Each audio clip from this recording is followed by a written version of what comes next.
اے آدم کی اولاد، اے حوا کی بیٹیوں، شیطان تمہیں بہکا نہ دے، شیطان تمہیں گمراہ نہ کر دے جس طریقے سے اس نے تمہارے باپ آدم کو اور تمہاری ماں حوا کو جنت سے نکلوایا تھا۔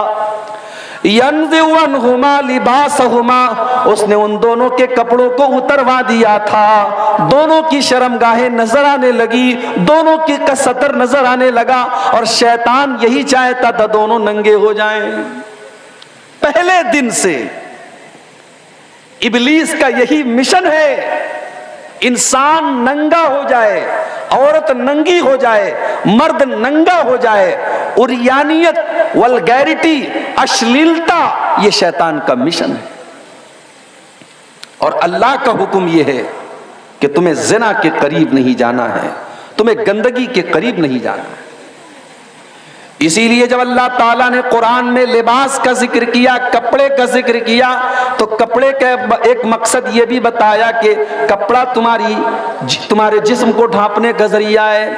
یا بنی آدم قد انزلنا علیکم لباسا یواری سوآتکم وریشا، اے آدم کی اولاد، ہم نے تمہارے اوپر جو لباس اتارا ہے، جو کپڑے ہم نے تم کو دیے ہیں، اس کپڑے کا دو مقصد ہے۔ یہ کپڑا تمہاری ستر پوشی کرتا ہے، یہ تمہاری شرمگاہ کو چھپاتا ہے، اور یہ کپڑا زینت کا کام کرتا ہے، یہ تمہیں آکرشک بناتا ہے، یہ تمہیں سجاتا اور سنوارتا ہے۔ تو اسلام زناکاری اور بدکاری کی پرمیشن نہیں دیتا۔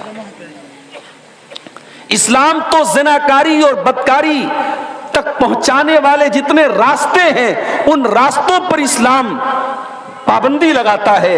جہاں سے بھی سماج میں زناکاری اور بدکاری آ سکتی ہو، اسلام نے ان سارے راستوں کو بند کر دیا ہے۔ زناکاری کی شروعات ہوتی ہے نظروں کے غلط استعمال سے، آنکھوں کے غلط استعمال سے۔ اسی لیے اللہ تعالیٰ نے مردوں کو بھی حکم دیا اور عورتوں کو بھی حکم دیا کہ وہ اپنی نگاہوں کو نیچی رکھیں۔ سورہ نور کی آیت نمبر 31 اور 32 آپ اٹھائیے۔ قُلْ لِلْمُؤْمِنِينَ يَغُضُّوا مِنْ أَبْصَارِهِمْ وَيَحْفَظُوا فُرُوجَهُمْ، اے نبی آپ ایمان والے مردوں سے کہہ دیجئے کہ وہ اپنی نگاہوں کو نیچی رکھیں اور اپنی شرمگاہ کی حفاظت کریں۔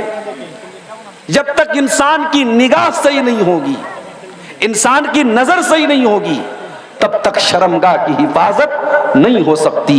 جب نظروں کا غلط استعمال ہوگا تو شرمگاہ کا بھی غلط استعمال آٹومیٹک ہوگا۔ آج موبائل کا دور ہے، انٹرنیٹ کا دور ہے۔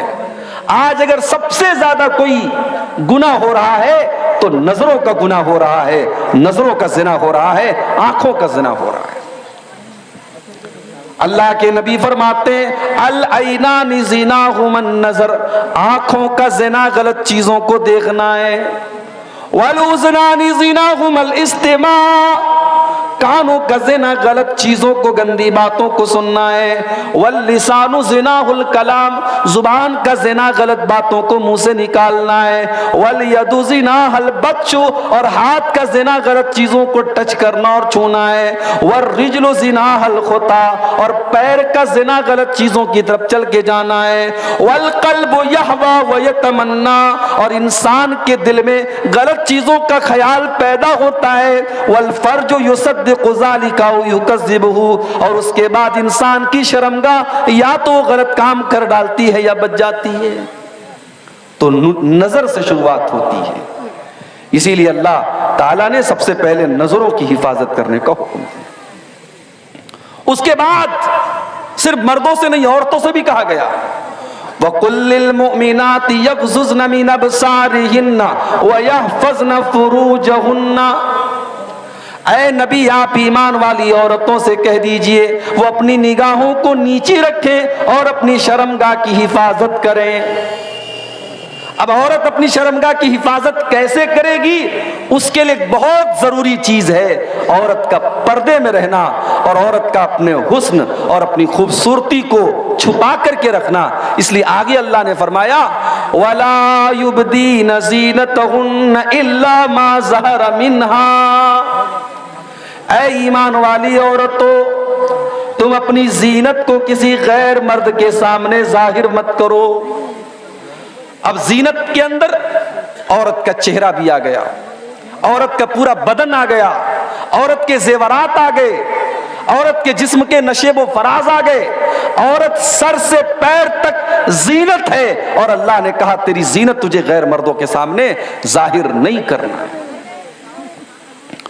اس کے بعد فرمایا وَلْيَضْرِبْنَ بِخُمُرِهِنَّ عَلَى جُيُوبِهِنَّ، اے مسلمان عورتوں تمہیں اپنا دوپٹہ اپنے سینے پر رکھنا ہے، اپنے گریبان پہ رکھنا ہے، بھائی کے سامنے بھی، باپ کے سامنے بھی، سسر کے سامنے بھی، محرم رشتہ دار کے سامنے بھی، جب بھی تم رہو اپنے سر پہ دوپٹہ رکھو، اپنے سینے پر دوپٹہ رکھو۔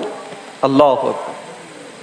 قرآن کریم جیسی عظیم کتاب، اس میں اللہ تعالیٰ نے عورت کے دوپٹہ رکھنے کا طریقہ بتایا ہے۔ اس کا مطلب یہ ہوا کہ عورت کا دوپٹہ اور عورت کا پردہ یہ کوئی معمولی بات نہیں ہے، یہ اللہ کی نظر میں بہت بڑی بات ہے۔ اللہ نے قرآن میں اس کو بیان کیا ہے۔ میری پیاری ماں اور بہنوں، آج عورت کے سر سے دوپٹہ چھین لیا گیا ہے۔ آج مسلمان عورت کے سر سے اس کا دوپٹہ چھین لیا گیا ہے۔ آج مسلمان عورت پردے اور دوپٹے کو سے آزاد ہونا چاہتی ہے، اور دنیا یہی چاہتی ہے کہ عورت اس دوپٹے سے آزاد ہو جائے۔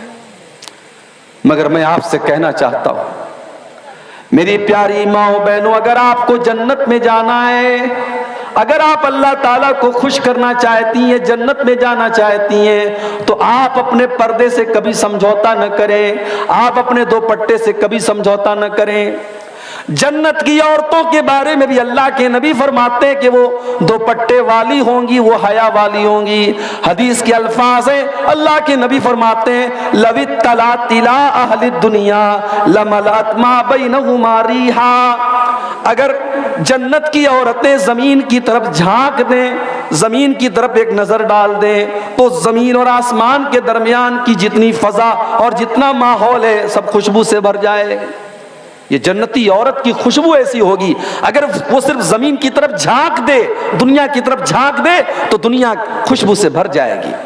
اور آگے اللہ کے نبی فرماتے ہیں وَلَنَصِيفُهَا عَلَى رَاسِهَا خَيْرٌ مِّنَ الدُّنْيَا وَمَا فِيهَا، جنت کی عورت کے سر پر جو دوپٹہ ہے، وہ دوپٹہ اتنا قیمتی ہے کہ دنیا کی ساری نعمتوں سے بڑھ کر کے وہ دوپٹہ ہے۔ اس کا مطلب یہ ہوا کہ جنت کے اندر جو حوریں ہوں گی، جو جنتی عورتیں ہوں گی، وہ بھی دوپٹہ اپنے سر پہ رکھنے والی ہوں گی، وہ بے حیا نہیں ہوں گی، وہ بے پردہ رہنے والی نہیں ہوں گی، وہ شرمیلی ہوں گی، وہ حیا والی ہوں گی۔ اس کے بعد اللہ تعالیٰ نے لسٹ بیان کی کہ کن کن رشتہ داروں سے عورت کو پردہ کرنے کی ضرورت نہیں ہے۔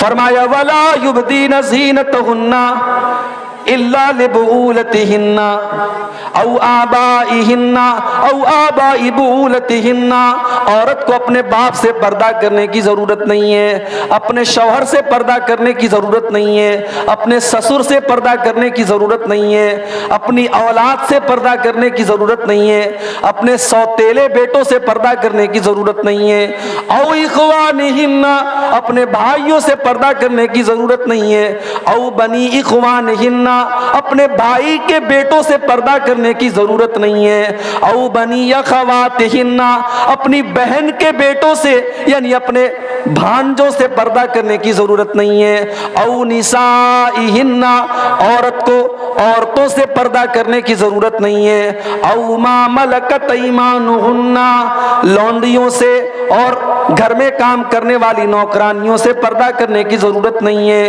او التابعین غیر اولی الاربۃ من الرجال، یا گھر میں کام کرنے والے بہت بوڑھے مرد جن کے اندر کوئی خواہش نہیں بچی ہے، ان بوڑھے مردوں سے بھی تمہیں پردہ کرنے کی ضرورت نہیں ہے، او الطفل الذین لم یظہروا علی عورات النساء، اور اتنے چھوٹے بچوں سے بھی پردہ کرنے کی ضرورت نہیں ہے جو ابھی مرد و عورت کی راز کی باتیں نہیں جانتے۔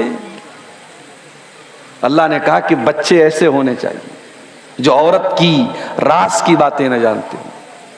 آج تو موبائل نے بچوں سے ان کا بچپن چھین لیا۔ 8-8 سال کے بچے، 9-9 سال کی بچیاں آج اپنی عمر سے آگے کی سوچ اور ذہنیت رکھتی ہے۔ میرے پیارے ساتھیوں، آج بچوں سے ان کا بچپن ہم نے موبائل دے کر کے چھین لیا ہے۔ اللہ فرما رہا ہے کہ اتنے چھوٹے بچے جو ابھی عورتوں کی راز کی باتیں نہیں جانتے ہیں، ان سے پردہ کرنے کی ضرورت نہیں ہے۔ اس کا مطلب یہ نکلا اگر بچے بڑے ہو جائیں، سمجھدار ہو جائیں، اگرچہ ابھی بالغ نہیں ہوئے ہیں لیکن اگر وہ سمجھدار ہو چکے ہیں تو ان سے بھی پردہ کرنا چاہیے۔ اس کے بعد فرمایا وَلَا يَضْرِبْنَ بِأَرْجُلِهِنَّ لِيُعْلَمَ مَا يُخْفِينَ مِنْ زِينَتِهِنَّ۔ اے مسلمان عورتوں، جب تم زمین پہ چلا کرو تو اپنے پاؤں کو زور زور سے نہ مار کے چلا کرو، اس لیے کہ تمہارے پاؤں کے اندر جو پائل ہوتی ہے، جو تمہارے پیر کے اندر پازیب اور پائل ہوتی ہے، اس پائل کی آواز بھی غیر مردوں تک نہ جائے۔ تمہاری وہ زینت ہے، تمہارے پائل کی جھنکار بھی تمہاری زینت ہے، وہ زینت بھی غیر مردوں تک نہ جائے۔ او میری پیاری ماں بہنوں، یہ اللہ کا قرآن ہے، یہ میرے رب کا کلام ہے جو آپ کو پائل کی آواز بھی غیر مردوں تک لے جانے کی اجازت نہیں دیتا۔ جو اسلام ایک عورت کے پائل کی آواز کو غیر مردوں تک جانے کی اجازت نہیں دیتا، وہ اسلام اس بات کی کیسے اجازت دے دے گا کہ عورت سج کر کے، سور کر کے، کریم پاؤڈر لگا کر کے، لپسٹک لگا کر کے، اپنی آنکھوں پر مسکارا لگا کر کے، اپنے بالوں میں خوشبو لگا کر کے، اپنے آپ کو سجا کر کے اور سنوار کر کے وہ غیر مردوں کے سامنے نکلے۔ میری پیاری ماں بہنوں، اسلام نے یہ ساری تعلیمات اسی لیے تو دی ہے تاکہ سماج سے زناکاری ختم ہو جائے۔ زناکاری اور بدکاری کو روکنے کے لیے جب تک ہم ان تعلیمات پر عمل نہیں کریں گے تب تک سماج سے زناکاری اور بدکاری نہیں ختم ہو سکتی۔ قرآن کا 22واں پارہ اٹھائیے، 21ویں پارے کی آخری آیتیں اور 22ویں پارے کی شروعاتی آیتیں دیکھیے۔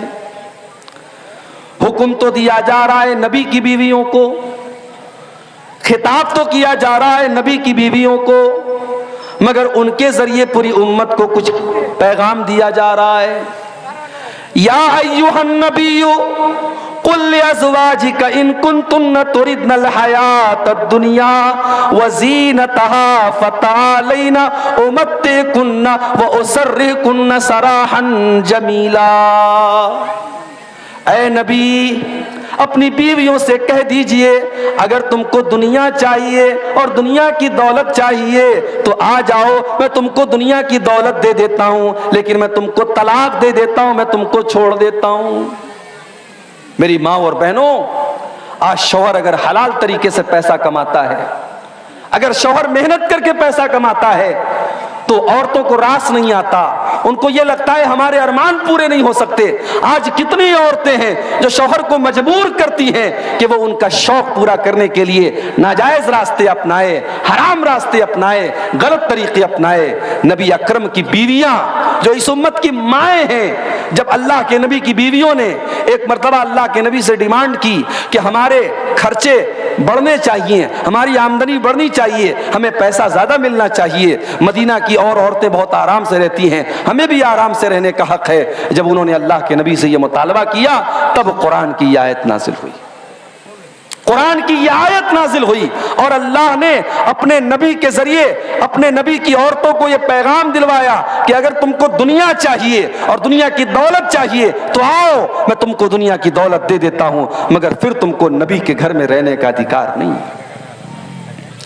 اے نبی کی عورتوں، اگر تمہیں دنیا کی رنگینی، دنیا کی دولت، دنیا کی چکا چوند چاہیے تو آ جاؤ، میں تم کو دنیا کی دولت دے دیتا ہوں، لیکن میں تم کو اپنے نبی کے گھر سے، اپنے گھر سے میں تم کو نکال دیتا ہوں۔ وَإِن كُنتُنَّ تُرِدْنَ اللَّهَ وَرَسُولَهُ وَالدَّارَ الْآخِرَةَ فَإِنَّ اللَّهَ أَعَدَّ لِلْمُحْسِنَاتِ مِنكُنَّ أَجْرًا عَظِيمًا۔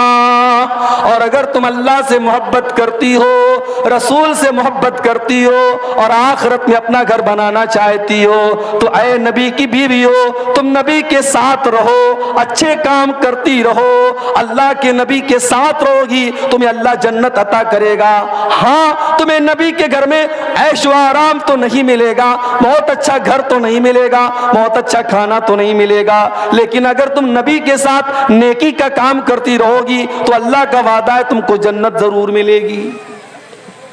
جب قرآن کی یہ دونوں آیتیں نازل ہوئیں، صحیح بخاری کی روایت ہے، اللہ کے پیارے نبی صلی اللہ علیہ وسلم اپنی سب سے محبوب بیوی حضرت عائشہ کے پاس آئے۔ اے عائشہ، ایک بات تم سے کہنا چاہتا ہوں، کہیے اللہ کے نبی کیا بات ہے؟ اے عائشہ، جو بات میں کہنے جا رہا ہوں تم غور سے سننا اور کوئی جلد بازی میں فیصلہ نہ کرنا، اپنے ماں باپ سے مشورہ کرنے کے بعد تم مجھ کو جواب دینا۔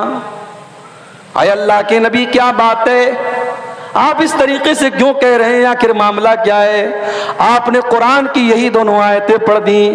آپ نے حضرت عائشہ سے پوچھا، اے عائشہ، اللہ تعالیٰ تم کو آپشن دے رہا ہے، تم کو چوائس دے رہا ہے، یا تو تم دنیا کی دولت لے کر کے اپنے نبی سے الگ ہو جاؤ، یا دنیا کی تکلیفیں اٹھا کر کے تم نبی کے ساتھ رہو۔ کیا کرو گی عائشہ؟ تمہاری چوائس کیا ہے؟ میری پیاری ماں بہنوں، اماں عائشہ نے کیا جواب دیا تھا؟ آج وہ جواب میری پیاری ماں بہنوں ہمارے اور آپ کے گال پہ تھپڑ ہے۔ آج ہم دنیا کے پیچھے مر رہے ہیں، دنیا کے لیے کھٹ رہے ہیں، دنیا کے لیے تڑپ رہے ہیں۔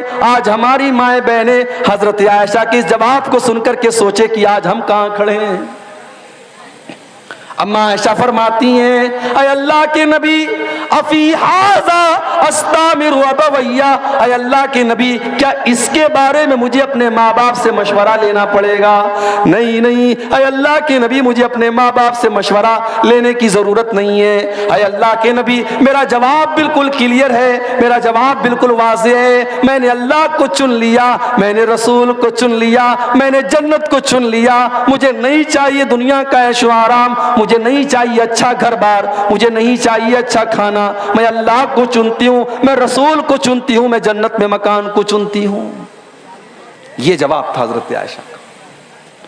اس کے بعد اب قرآن کا 21واں پارہ ختم ہو رہا ہے۔ یا نساء النبی من یات منکن بفاحشۃ مبینۃ یضاعف لها العذاب، اے نبی کی بیویو، اگر تم نے کوئی بے حیائی کا کام کیا تو تم کو ڈبل سزا دی جائے گی۔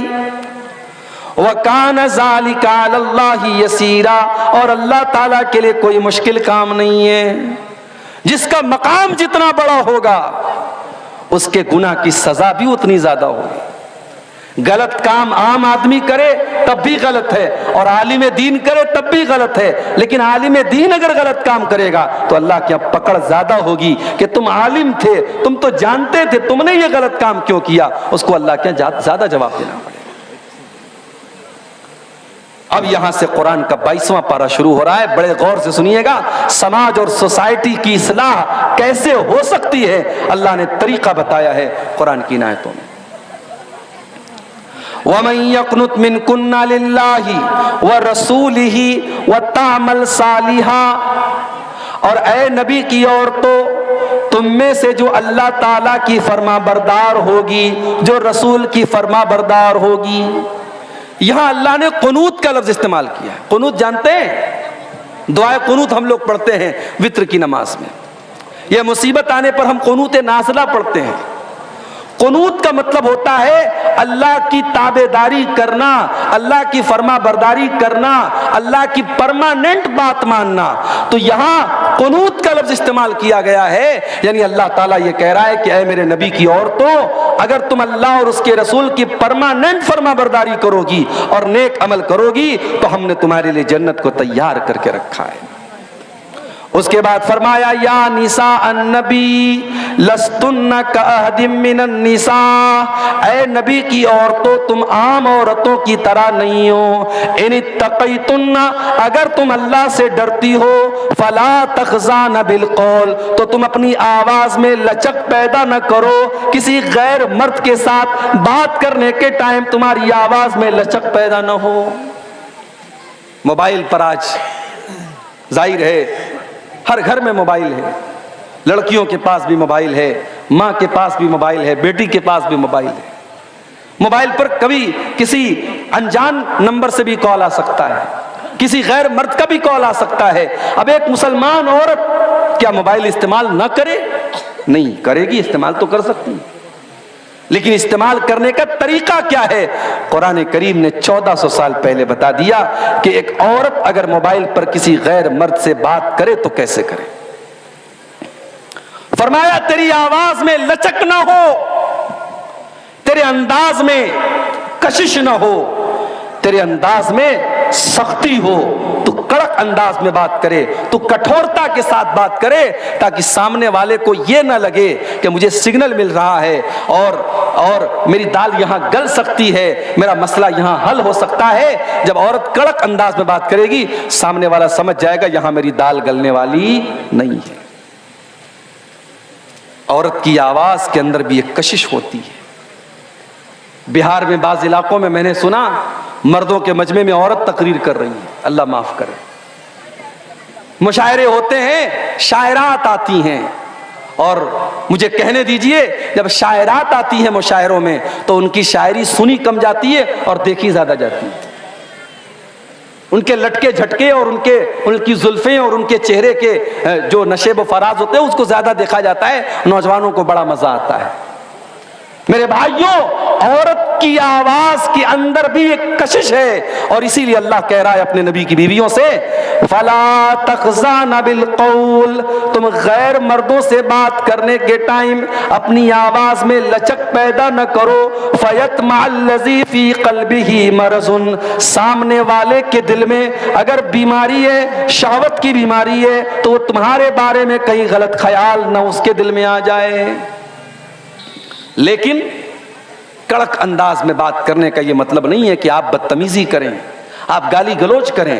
وَقُلْنَ قَوْلًا مَعْرُوفًا، جو بھی بات کرو صحیح بات کرو، دستور کے مطابق کرو، درست بات کرو، اچھی بات کرو۔ تو پہلے حکم دیا کہ تمہاری آواز میں لچک پیدا نہ ہو، اب اس کے بعد کہا جا رہا ہے وَقَرْنَ فِي بُيُوتِكُنَّ، اور اے نبی کی عورتوں تم اپنے گھروں کے اندر رہا کرو۔ لیجئے، ابھی تک تو یہ کہا جاتا تھا، یہ تو مولانا لوگوں نے اپنے من سے بنا کے رکھا ہے، عورتوں کو قید کر کے رکھنا اور عورتوں کو چار دیواری کے اندر رکھنا یہ مولویوں کا فتویٰ ہے، یہ اسلام سے اس کا کوئی تعلق نہیں ہے۔ میری ماں اور بہت بہنوں، یہ قرآن کی آیت ہے، قرآن کے 22ویں پارے کی آیت ہے۔ جاؤ خود اٹھا کر کے قرآن دیکھ لو، ترجمہ دیکھ لو، ٹرانسلیشن دیکھ لو، انواد دیکھ لو۔ اللہ کہہ رہا ہے کہ اے میرے نبی کی عورتوں، تمہارا کام گھر کو سنبھالنا ہے، یہ کوئی معمولی کام نہیں ہے۔ عورت یہ نہ سمجھے کہ میری ڈیوٹی کمزور ہے، میرا کام کمزور ہے۔ تجھے گھر کے اندر رہ کر کے ایک اچھی ماں بننا ہے، ایک اچھی بیٹی بننا ہے، ایک اچھی بیوی بننا ہے۔ ضروری نہیں ہے کہ عورت ہوائی جہاز میں ایئر ہوسٹس بن کر کے غیر مردوں کو لبھائے گی تب یہ کہلائے گی کہ ہاں اس نے بڑا کارنامہ انجام دیا۔ بڑے بڑے شاپنگ مال میں اور بڑی بڑی دکانوں میں عورت کو آدھے ادھورے کپڑے پہنا کر کے وہاں غیر مردوں کو آکرشت کرنے کا کام دیا جائے، تب عورت کو لگے کہ ہاں صاحب میں بڑے کام کی چیز ہوں۔ اسلام یہ کہتا ہے عورت گھر کے اندر رہ کر کے، پردے کے اندر رہ کر کے بھی بہت کچھ کر سکتی ہے۔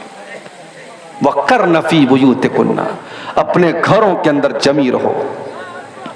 وَلَا تَبَرَّجْنَ تَبَرُّجَ الْجَاهِلِيَّةِ الْأُولَى، اور جب تم گھر سے نکلا کرو تو بن سنور کر کے، اپنے آپ کو ایکسپوز کر کے، نمایاں کر کے، سجا کر کے، سنوار کر کے، ایسے کپڑے پہن کر جس کپڑے میں تمہاری خوبصورتی نظر آئے، ایسی بن کر کے تم نہ نکلا کرو۔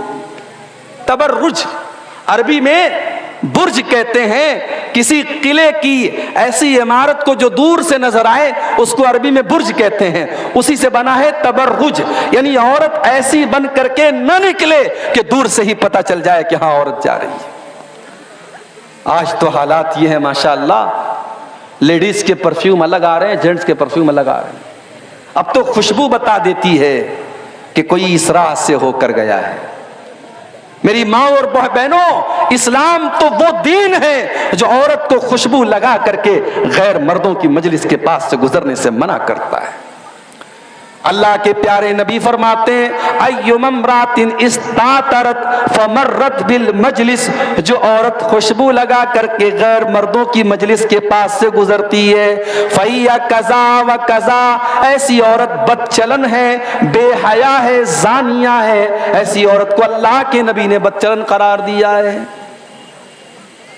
آج افسوس کی بات ہے، مسلمان عورتیں ہیں، مجھے تو حیرت اس کے باپ پر ہوتی ہے، مجھے حیرت اس کے بھائی پر ہوتی ہے، مجھے حیرت اس کے بیٹے اور اس کے شوہر پر ہوتی ہے کہ وہ کیسے الاؤ کرتا ہے کہ اس کے گھر کی عورتیں ایسے کپڑے پہنے جیسے آج مسلمان لڑکیاں اور عورتیں پہن رہی ہیں۔ ایسا لباس ہے، پوری آستین نظر آ رہی ہے، پیٹھ نظر آ رہی ہے، عورت کا پورا جسم نظر آ رہا ہے، اتنا ٹائٹ کپڑا ہے کہ کپڑا پہننے کے باوجود ایسا لگ رہا ہے کہ عورت ننگی ہے۔ اور جب ہم اللہ کے نبی کی اس حدیث کو اپنے سامنے رکھتے ہیں تو ایسا لگتا ہے کہ اللہ کے پیارے نبی نے آج کے دور کے فیشن کو سامنے رکھ کر کے اس حدیث کو بیان کیا ہے اور اس بات کو بیان کیا ہے۔ صحیح مسلم کی روایت ہے، اللہ کے پیارے نبی فرماتے ہیں صنفان من اہل النار لم ارہما، دو قسم کے لوگ جہنم میں جائیں گے اور میں نے ابھی ان کو نہیں دیکھا، یعنی قیامت کے پہلے وہ لوگ آئیں گے۔ نمبر 1، قوم ماہم سیات کاذناب البقر یضربون بها الناس، کچھ ایسے لوگ آئیں گے جن کے ہاتھ میں گائے کی دم کی طرح کوڑا ہوگا اور وہ کوڑے سے لوگوں کو ماریں گے۔ اب یہاں کوڑے کا مطلب کوڑا بھی ہو سکتا ہے اور یہاں کوڑے کا مطلب یہ بھی ہو سکتا ہے کہ ان کے ہاتھ میں پاور ہوگا، ان کے ہاتھ میں طاقت ہوگی اور وہ طاقت کا غلط استعمال کریں گے۔ آج آپ دیکھ لیں، مجھے کسی کا نام لینے کی ضرورت نہیں ہے، جہاں بھی ظلم ہو رہا ہے اور ظالم کسی بھی نام سے اور کسی بھی شکل سے اگر ظلم کر رہا ہے تو یہ حدیث آپ وہاں پر فٹ کر سکتے ہیں۔ جو اپنی کرسی کا ناجائز فائدہ اٹھائے، جو اپنے پاور کا غلط استعمال کرے، جو مجبوروں پر ظلم کرے، جو بے قصوروں کے گھروں کو گرا دے، جو مجبوروں پر غریبوں پر ظلم کرے، وہ یاد رکھے اللہ کی لاٹھی میں آواز نہیں ہوتی، اللہ کی لاٹھی میں آواز نہیں ہوتی۔ جو آج صاحب مسند ہیں کل نہیں ہوں گے، کرایہ دار ہیں، ذاتی مکان تھوڑی ہے۔ آج اگر آپ کے پاس اقتدار اور کرسی ہے، کل نہیں ہوگی، اور جب کل نہیں ہوگی تب آپ اپنے انجام کو بھگتیے گا۔ میرے پیارے ساتھیوں، اللہ کے نبی فرما رہے ہیں کہ ایسے لوگ ہوں گے جن کے ہاتھ میں گائے کی دم کی طرح کوڑا ہوگا اور وہ دوسروں کو ماریں گے۔ وَنِسَاءٌ كَاسِيَاتٌ عَارِيَاتٌ مُمِيلَاتٌ مَائِلَاتٌ، اور اللہ کے نبی فرماتے ہیں جہنم میں جانے والے دوسرے لوگ وہ ہوں گے، ایسی عورتیں ہوں گی جو کپڑا پہننے کے باوجود ننگی ہوں گی۔ اے میرے نبی میں قربان جاؤں، آپ نے ایسا لفظ استعمال کر دیا، آپ نے اسکرٹ کا نام نہیں لیا، آپ نے جینس کی پینٹ کا نام نہ لیا، آپ نے ٹی شرٹ کا نام نہ لیا، آپ نے ساڑی کا نام نہ لیا، آپ نے کوئی ایسے کپڑے کا نام نہ لیا جو آج پہنا جاتا ہے، آپ نے بس دو لفظ استعمال کیا، کاسیات عاریات، کپڑا پہننے کے باوجود ننگی ہوں گی۔ میری پیاری ماں اور بہنوں، آپ مسلمان عورت ہیں، آپ کا کپڑا آپ کے شریر کو ڈھانپنے والا ہونا چاہیے، شریر کو دکھانے والا نہیں ہونا چاہیے۔ ابھی کلکتہ سے آ رہا ہوں میں، جمعہ کا خطبہ میں نے کلکتہ میں پڑھایا۔